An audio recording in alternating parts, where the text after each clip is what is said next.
I flew 5,500 miles to be called a doormat. That was the last mistake I ever made for them.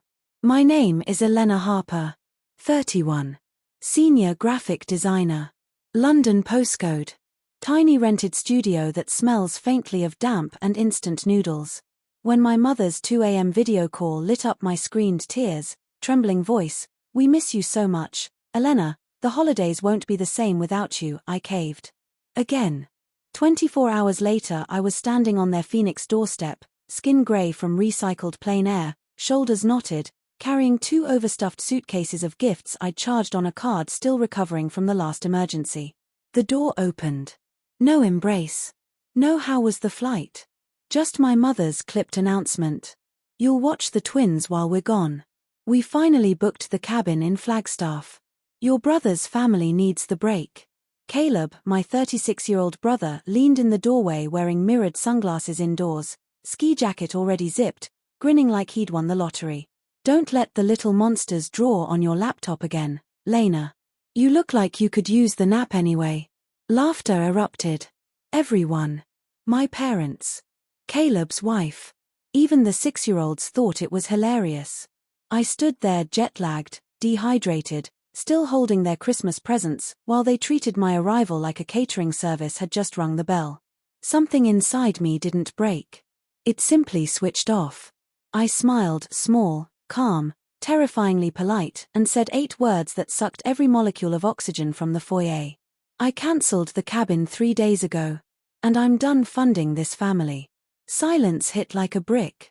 My mother's mouth opened and closed soundlessly. Caleb's smirk evaporated. My father's face went the color of old concrete. To understand why those 8 words landed like a grenade, you have to see the pattern I finally stopped ignoring. For 7 years I'd been the overseas human ATM. New roof after the monsoon leak. My wire.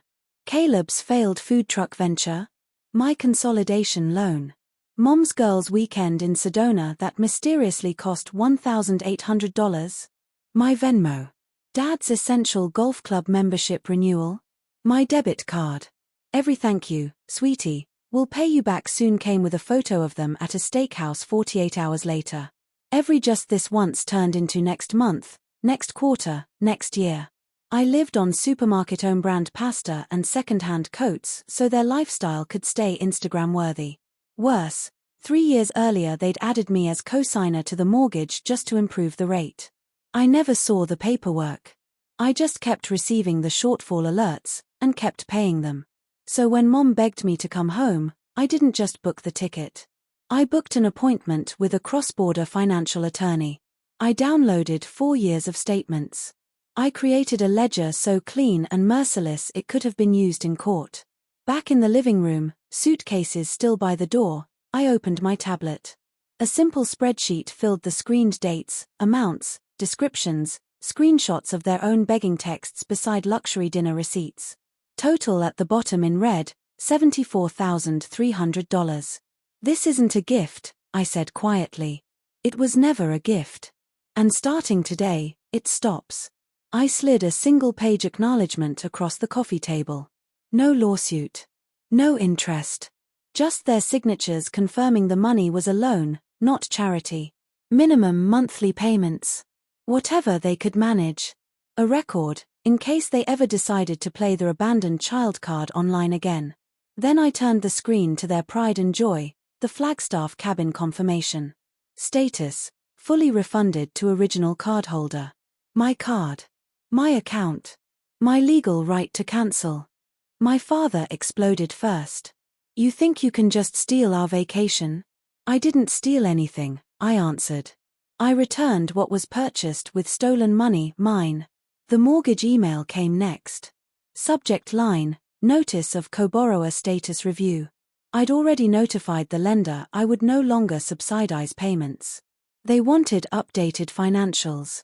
From the remaining borrowers only. Mom started crying real tears this time, not the performance kind. "You're going to make us lose the house." "No," I said. "I'm going to stop letting you risk my credit, my future, while you book vacations you can't afford."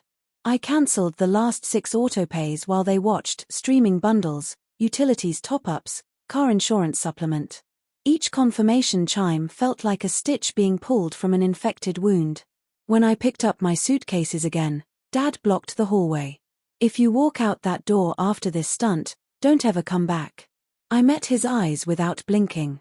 "You decided my worth was the size of my bank balance. If I'm only welcome when I'm paying, then I was never welcome." I left. No one chased me. No one called my name.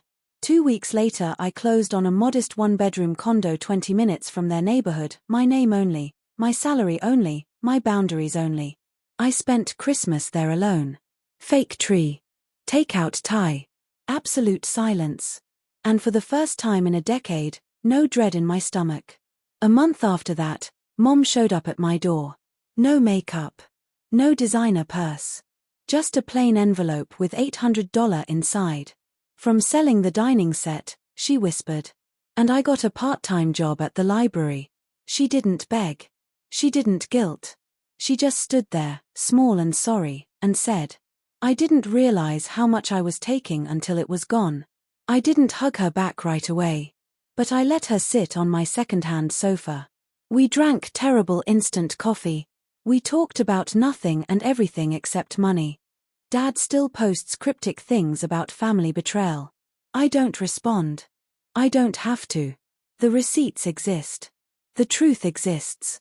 And most importantly, I exist. Without apology.